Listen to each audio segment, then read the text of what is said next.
So my name's Henry. The font's name is Manuka. It's from Klim. I'm a creative technologist. I'm originally from online. I also spent some time in New York City. I'm currently based in Denver. Super into like handcrafted web code, poetic computation, challenge running Dark Souls, CSS, and most importantly for today, also shit posting.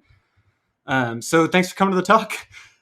Digital frontiers, indie web cowboys, and a place online to call your own, which is owning your web or owning your posts with Posse. I'm super excited to get started with this one. So the internet mostly feels bad these days. We are given this like vast, holy, and ineffable realm of self-discovery and joy and philosophy and community. But lately, most of us spend most of our time uh, in the badlands of brain rot and attention farming and doom scrolling and general bad vibes. We break our backs at the foundry of algorithmic content as an earnest endeavoring to share our interests with others is corrupted into its hollow twin of content creation, speed cut vertical video to trap attention spans, listicle thought leadership, and the thread emoji, digital dams to harvest scroll inertia. However, it's not all bad. There's plenty of folks out there who oppose this like mundane and uninspirational for-profit corporate web. Folks who instead believe in the strange and surprising web, hand-built, self-owned web. The battle for the soul of the net is fought upon three particular stages. It's many stages, but I'd love to focus on three of them in particular. Holy smokes, I'm killing it. One, do you own your content? If the companies that own the platforms that you post your content to disappeared tomorrow or were devoured at the whims of a different bored billionaire, would your content still have somewhere to live, or would it also vanish? Two, can your content go anywhere it wants? Like if I want to find your posts, do I need to go to a specific platform, or can I find and reply to and share and be delayed by those posts or that content wherever it prefers to dwell, or wherever I prefer to dwell, rather? Three, are you in control? Can you post anything you want, or does someone decide, for instance, that you have a limited number of characters, or you can only post images as at a certain resolution? What good is a banger shit post, Mr. Anderson, if you can't pair it with a GIF? Those already familiar with what the heck I'm talking about will recognize these as some of the core tenets of the IndieWeb movement, which is a community built around a better vision for the future of the web, focused on principles of like domain as identity. That is, like, you own your domain and can use it to verify and identify yourself across the web. Owning your content, and the specific subject of today's talk, publishing on your own site first. So Posse, or publish on your own site, syndicate elsewhere, is this idea that, for example, if I've got a banger shit post, and I often do, I can create that post on my website, write some software to reformat and propagate that post to other common places of conversation, such as like Mastodon or Blue Sky or no other places, and then use some additional tools and open standards to make the post and the inevitable conversation surrounding it, because I said it was a banger, serialized and read by anyone in any arena, always linking back to the original home URL of the post, which, by the way, will never change. I'll get a little more in depth on this, but right off the rip, this solves everything. Posting on my website means I definitely own it because it's my website. Syndicating posts to RSS and social media lets folks who think that my posts are good or worthwhile, which is everyone, engage with them in their preferred format. And then backfeeding the conversation that's happening in all those places to my website collects all the great conversation and engagement in one place. And there's more wins to be had. Storing bangers canonically on your site allows you to be a better steward of the web, because you can prevent link rot and increase predictability and get rid of like black box URL shortener dead ends. Thanks, Twitter. And then search engines will also learn to prefer your site in search results if they continue following links back to your site. So I can see by your individual faces, which I can see, that everyone's on board with the strategy for posting online. In the rest of this talk, I'll briefly cover like a light technical implementation of Posse using Eleventy. If you're feeling stoked on a content syndication strategy but not ready to take the leap, you do have options, such as Cope. Or hang on, there we go. So briefly, some alternative strategies for posting on the web are Cope, which is create once, publish everywhere. It's like the default strategy. The problem with posting the same content everywhere is that at best, you're just growing X number of audiences on disparate folks' sites. Fractured digital identity. There's also Pesos, which is public or publish elsewhere and then syndicate on your own site. There's actually room for Pesos as an or in an archival sense. Projects like Zach Leatherman's, who I think is here today, his Tweetback project allows you to collect historical posts from those fractured identities and give them a nice forever home somewhere with a nice lawn. Careful, he's a rescue. I'll also mention Poseidus, which is publish elsewhere, syndicate everything to a silo. Not because it's a good strategy, just because the indie web folks fucking love an algorithm and you gotta respect them for it. So, okay, for the purpose of this talk, I'm just going to sprint through building an application that creates and reads content.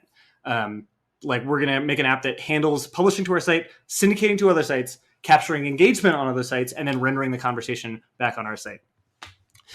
Before I get into this, many extremely bright people have gone here before. Many of them are speaking today. I admire like all these people massively. This talk would not be possible without their talks and their blog posts and their killer work. There is a bibliography for this talk. It's coming. I'll make it available after I shut the hell up.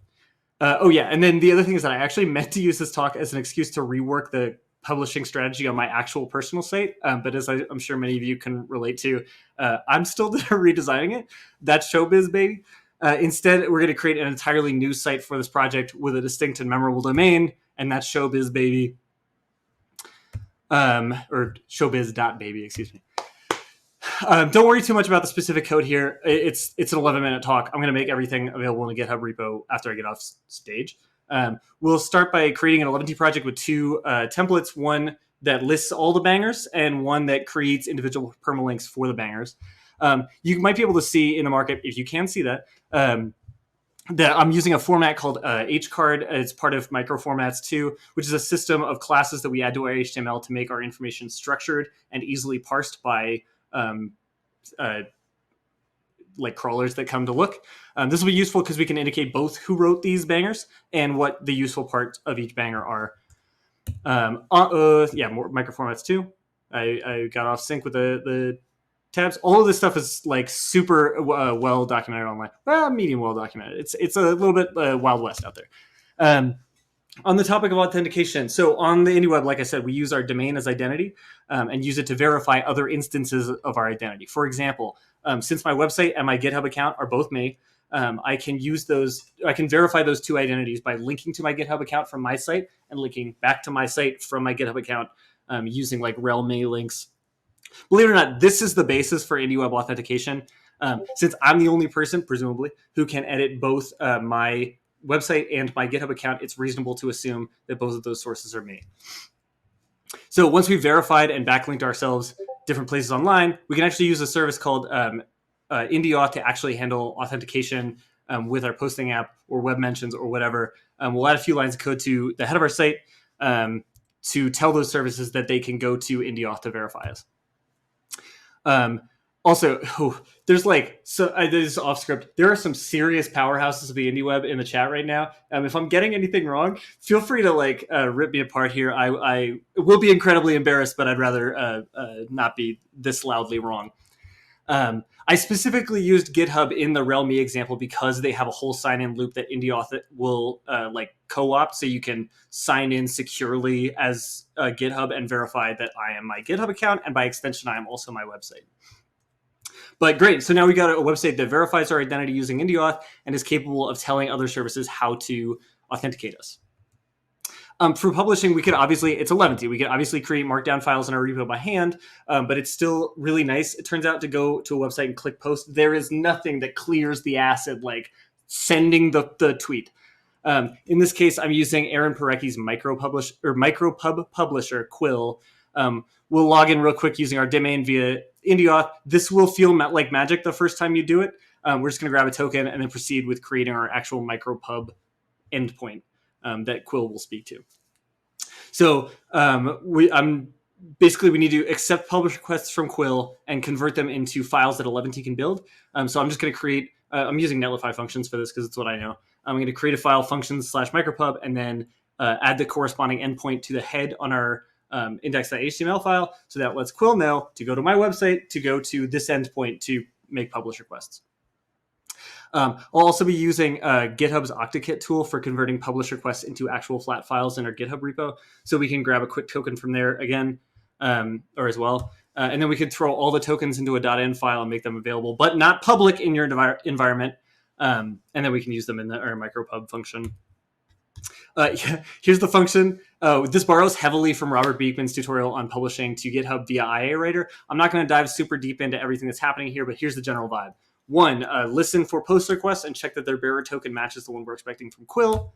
Parse the content of incoming publish requests and template them in a way that Eleventy can work with. I just made like markdown files with like a timestamp in the front matter. And then commit both the newly created file to GitHub and then also like some way to let basically a JSON file that contains the most recently posted post, so that way I'll use it later. But once that function is deployed, we can sign into Quill with our website. Feels amazing. Make a post, and then watch it magically appear on our site pending a build step. So sick, publishing sorted.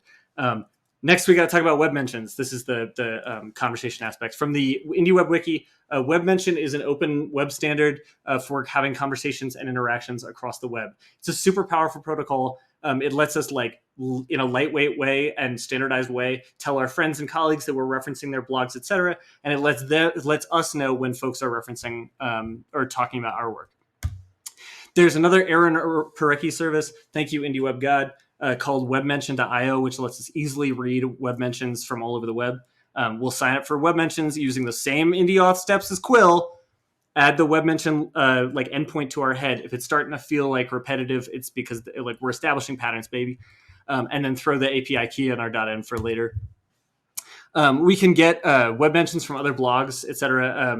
Just like right off the rip. But because this talk is particularly concerned with posting bangers, we need to work out some way to collect and share conversations, likes and replies, etc.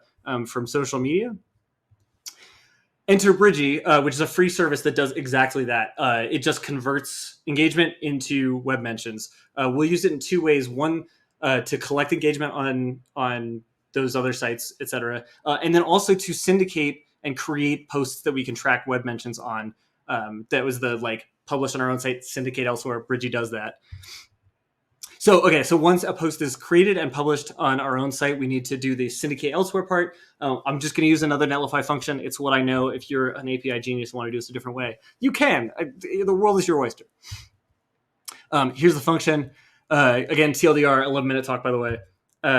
So we're just going to grab that last published note. I just stored it in a JSON file in the previous function, like I said. Ping Bridgie's web mention endpoint with a request to publish to Mastodon and to publish this most recent post. And that's literally it. It'll just, like, Bridgie will automatically post our posts. Somebody should have proofread the script, bro. Holy smokes. To Mastodon. And it's like 4 lines of code to add, like Blue Sky, other syndication targets, whatever you want.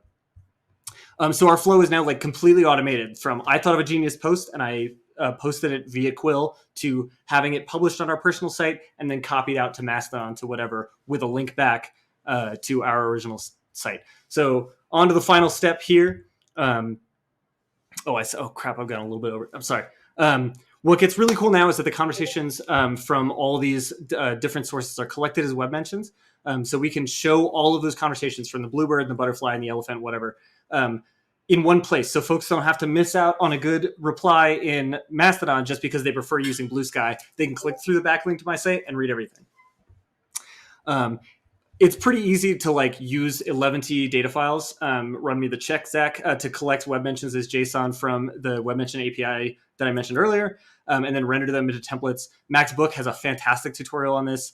This borrows from that pretty heavily, obviously. And then I've included a super basic implementation of that in the GitHub repo for this project. Again, available after the talk. But that's it. Like after like maybe 2 hours of work, you're owning all your content. You're divested from the whims of social media silos and their sicko owners, and you made the web more connected and kind. There's obviously like a million enhancements that can be made to this. You could follow Sia's amazing guide and rebuild your site with scheduled frequency to keep web mentions more up to date. You could add a media endpoint in case you want to post like GIFs with your stuff. You could use microformats to use syndication to let folks find a post from your site back onto their silo if you want. All the code for today will be like examinable, like under the Microsoft whatever online on my personal website, henry.codes, in the next couple of days. I didn't mean to leave that in there. Oh yeah, no, sorry. First big talk. Bear with me. And then, yeah, thanks for listening today. Thanks for for having me and all these other amazing speakers. I'm literally so honored to be sharing the E stage with these people, because I've been looking up to most of y'all since I was like, a wee child. Last minute plug: if you 11D sickos love personal websites, come and visit us at personalsite.es and share yours. You can filter by RSS feed. You can do whatever you want. Find me somewhere online. Free Palestine. Thanks so much.